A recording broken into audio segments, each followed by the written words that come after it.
Таа е успешна музичарка на која харфата е голема љубов, но и екзистенција. Во духот борец, во ставот достојност, во умот бистар светоглед. Зад харфата една грациозна дама која шири благородна енергија.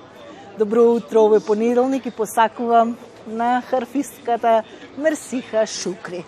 Добро утро, Мерсиха. Добро утро. Како е овој понеделник? После оваа прекрасна најава, одлично. Велат, вистинските уметници создаваат вистинска уметност. Идеите се секогаш слободни, чекаат на реализација.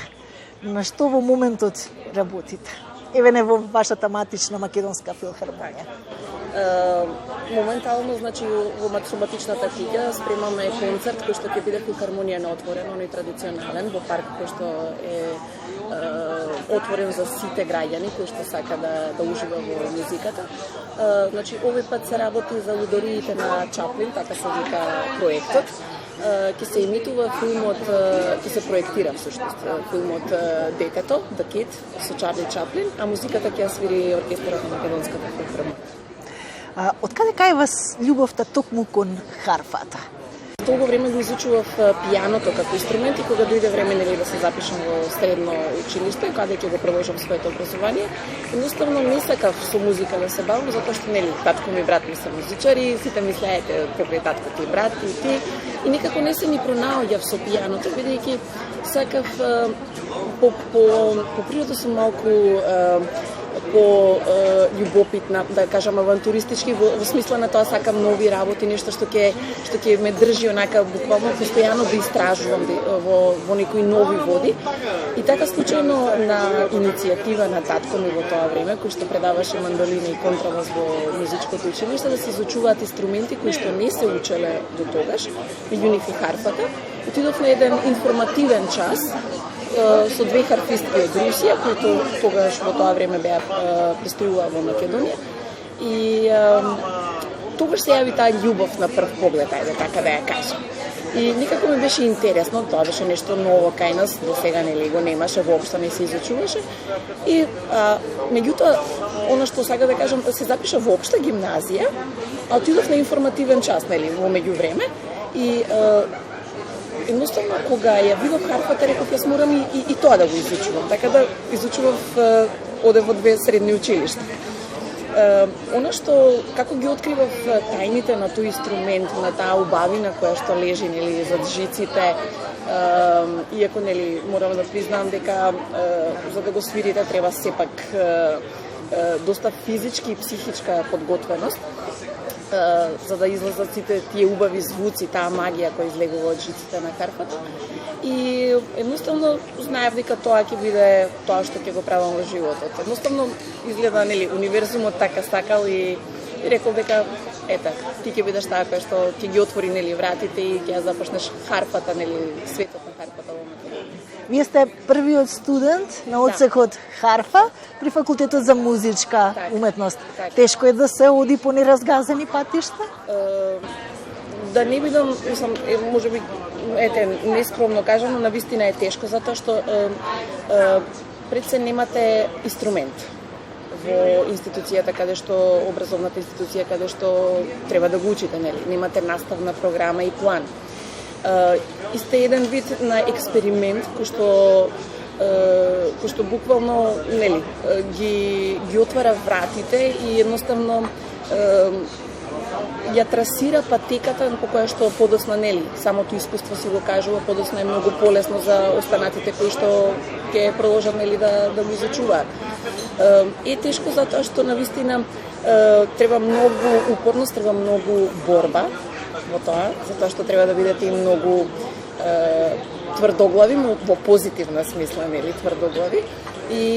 Но се до тоа ништо нема да значи ако немате љубовта кон тоа што го работите. За харфата велат дека е женски инструмент, иако има и успешни машки харфисти. Зашто е тоа така? Зашто одма харфата ја поврзуваат со жената? Не знам, можеби некој не пишано правило дека е нежен инструмент, дека така малце пограциозно делува, нели, како инструмент, без да се навредат останатите инструменти, нели. Можеби тоа е првата слика, меѓутоа навистина има одлични и успешни харфисти.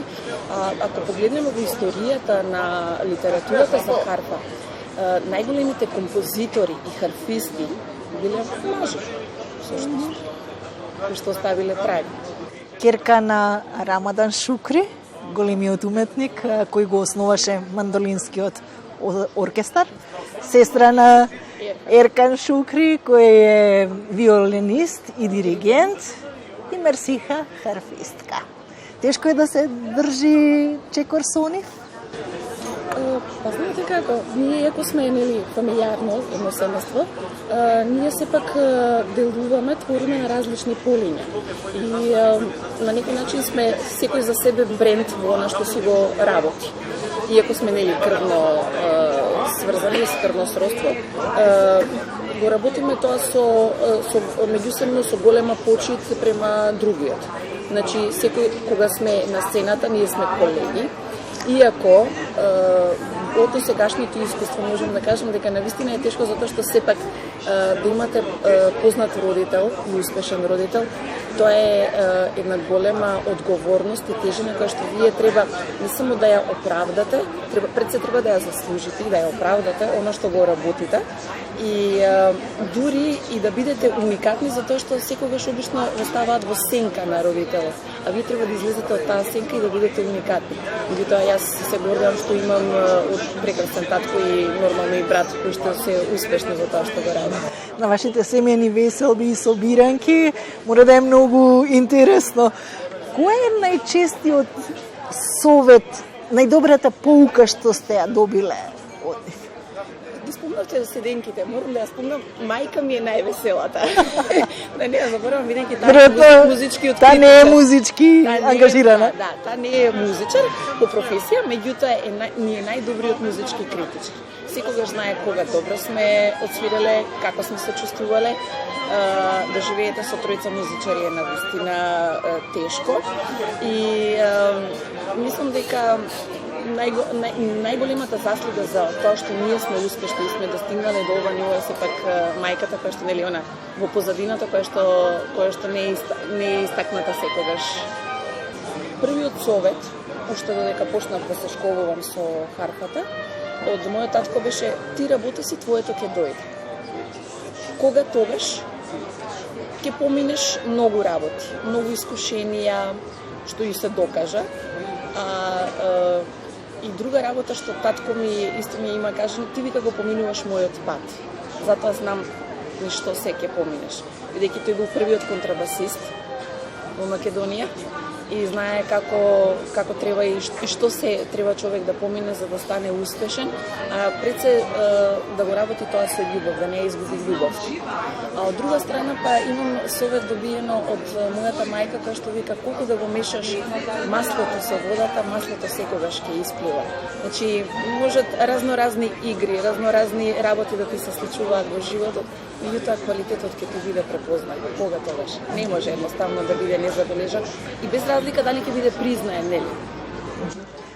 Мерсиха ги полни нашите души со убава музика, но со што си ја полни Мерсиха душата? Што ја мотивира? Што ја тера да бутка напред, да биде успешна?